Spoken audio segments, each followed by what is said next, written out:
Chairman, I want to start just by saying, as an engineering matter, that we are no longer dependent on spinning mass to regulate frequency or voltage. You can accomplish that with state-of-the-art inverters. That's actually articulated in IEEE 1541, and we've been doing it in Hawaii for years. I want to get to the issue of federal rights of first refusal. So commissioners, I'm highly concerned that the FERC's proposed plan to reinstate additional federal rights of first refusals for regionally planned transmission facilities is fundamentally anti-competitive and will hinder new transmission lines from being built.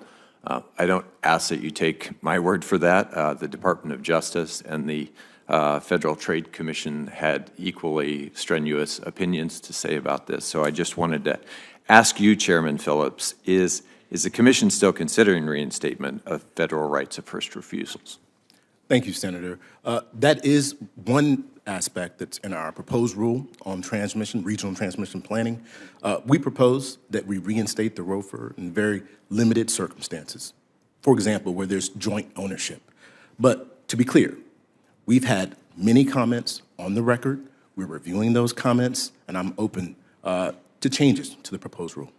I would just urge you to look very closely at that policy, because I think we obviously have a transmission issue. You've articulated that well, and we do not want to create a situation where we're making that even harder to fix. The transmission and cost allocation NOPR does not propose changes to the existing interregional transmission coordination and the cost allocation requirements in Order 1000. I think that interregional progress is really key to solving these transmission issues. So, two questions. Chairman, does the Commission intend to undertake such action on interregional planning and cost allocation? Yes, absolutely. I've talked about interregional transmission capabilities since I joined the Commission. You don't have to look any further than recent extreme weather events to see how critical and important it can be to maintaining the reliability of the grid. It is my hope that in the very near term, we can take up a proposal on interregional.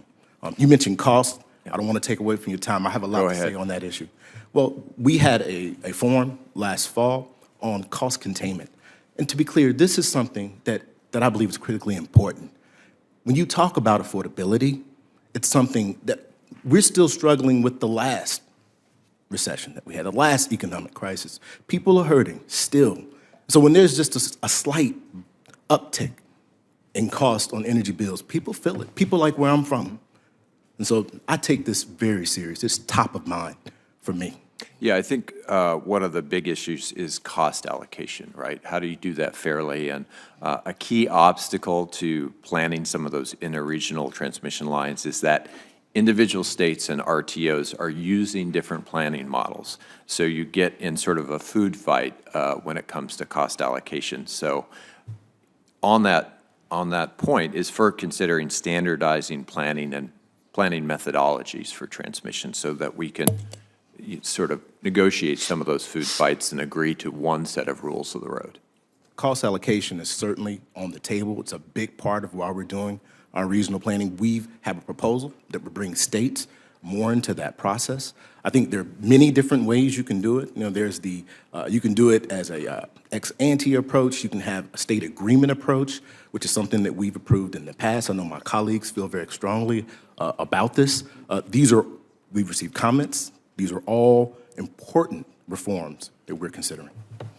I've got about 50 seconds left, so I'm going to throw you a more open-ended question, which is just the role of reconductoring in transmission. Obviously, you know, when you reconductor, you can dramatically increase throughput.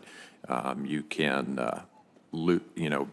line losses are reduced. You can improve the economics, and if you can pass those along to customers, then you can really help them with their economic challenges. And grid-enhancing technologies, also things like power flow controls, dynamic line rating, have huge potential to help relieve some of this transmission congestion while you do the hard work of getting transmission built in across the country. So just talk about those things, how FERC is thinking about them as you look at the overall needs to increase transmission planning. Senator, you are preaching to the choir when you talk about grid-enhancing technologies. Advanced reconductoring, I think that these types of tools, they have to be a part of our planning process. It addresses every single point that I raised: reliability, affordability, and sustainability. Dynamic line ratings. And not at cross purposes. It actually aligns those things. Absolutely. Thank you.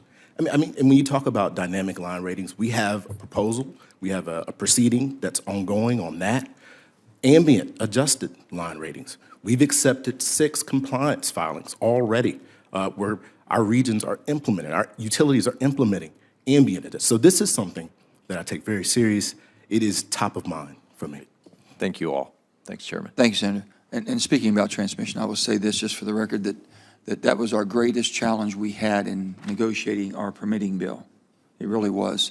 It's something that we have to overcome, but it was taken to note that if a state such as mine, who's a net exporter of power, and a power line has to come through to service the East Coast, West Coast, whatever, in the PJM system, they should not be any cost allocations to a state that's a net exporter. We thought we worked through all that, but that is one of the greatest challenges. You are going to be very much involved in this whole process as we go through this permitting. The House gave us a piece of legislation with no transmission in it. Any bill's not going to happen without transmission. Same as pipelines, everything. It's all needed.